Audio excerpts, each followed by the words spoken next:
लोकांना गरिबीची लाच वाटते, बापाचं काम गलिच्छ वाटतं. पण एक माणूस जो मोठा सुपरस्टार झाला, पण बापाला आणि त्याच्या गरिबीला न लाजता लोकांना ठामपणे सांगत राहिला, माझा बाप आणि माझी माय गरीब असली तरी काय झालं, ती माझी हक्काची माणसं आहेत. तो मुंबईतल्या चाळीमध्ये वाढला आणि वडील टॅक्सी ड्रायव्हर, त्यामुळे घरची परिस्थिती म्हणजेच की एकदम बेताची. कालांतराने लोककला सादरीकरण करत असताना एकांका करू लागला. एका मागोमाग हिट नाटकं, हिट सिनेमे देत तो मराठीतला सुपरस्टार झाला. मराठीची सर्वाधिक मानधन घेणारा पहिला हिरो.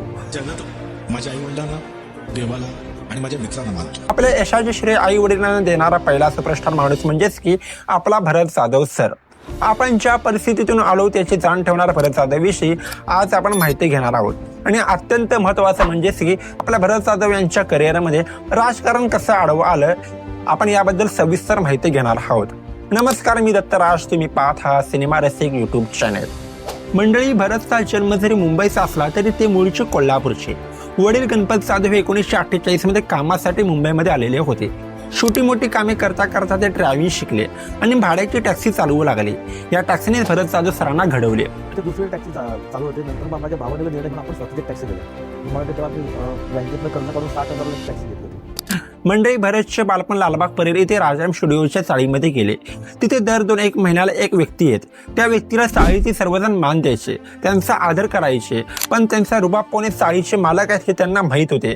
पण जेव्हा भरत जाधव सर कलाकार म्हणून काम करू लागले होते तेव्हा त्यांना त्या व्यक्तीची महानता समजली होती.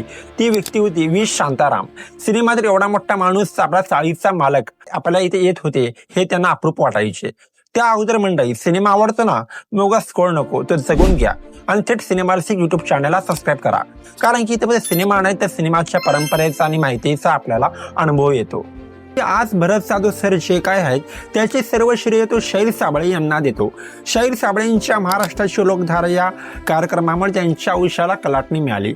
1985 मध्ये जेव्हा महाराष्ट्राची लोकधारा या कार्यक्रमामध्ये पहिल्यांदा भरत जाधव सरांनी काम करायला सुरुवात केलेली होती, तिथेच भरत मधला कलाकार घडलेला होता. तुमचा ताब्या आमच्या राजू, तुमचा राजू आमच्या ताब्यात आहे. शेवटी तो दिवस उजाडला. 2015 नंतर अचानक भरत जाधव सर सिनेमातून गायब झाले. 2001 ते 2010 हा काळ भरत जाधव यांचा मराठी सिनेमासाठी सुवर्ण काळ होता. अशानं त्या काळी आपलाच मराठी माणूस मराठी सिनेमा पाहायला येत नव्हता. परंतु जेव्हा भरत जाधव सर हे रंगभूमीवर आले तेव्हा त्यांनी त्यांच्या अभिनयाने आणि कौशल्याने लोकांना सिनेमाकडे खेचून आणले. पण भरत जाधव सर अचानक गायब का झाला? कारण की भरत जाधव हे फक्त मराठी भाषेलाच प्राधान्य देत होते. ते फक्त मराठी सिनेमाने नाटक करत होते. हिंदीतून त्यांना अफाट मागण्या येत होत्या, पण त्यांनी त्या नाकारल्या. हा बहादूर फक्त लोकांना ठामपणे सांगत राहिला, मी केलं तर फक्त आपल्या मराठी भाषेचा सिनेमाने नाटक करणार, मी दुसऱ्या भाषेमध्ये काम करणार नाही. आणि अत्यंत महत्त्वाचं दुसरं कारण म्हणजेच की नवीन पिढीला नवीन हॉट अंग दाखवणाऱ्या अभिनेत्याने हिरोईन हवे होते. त्यामुळे जुन्या लोकांना इंडस्ट्रीतून बाहेर टाकलं जात होतं. आपलंच नाणं इथं खोटं होतं. कारण की आजच्या पिढीला एकदम बोल्ड रोमांस हवा आहे. त्यामुळे आपले जुने कलाकार आपले भरत जाधव सर, महेश कोठारे सर या लोकांना आता मराठी फिल्म इंडस्ट्रीमध्ये काडी मात्री किंमत देत नाहीत. म्हणजे तुम्हीच सांगा की हे कितपत योग्य आहे.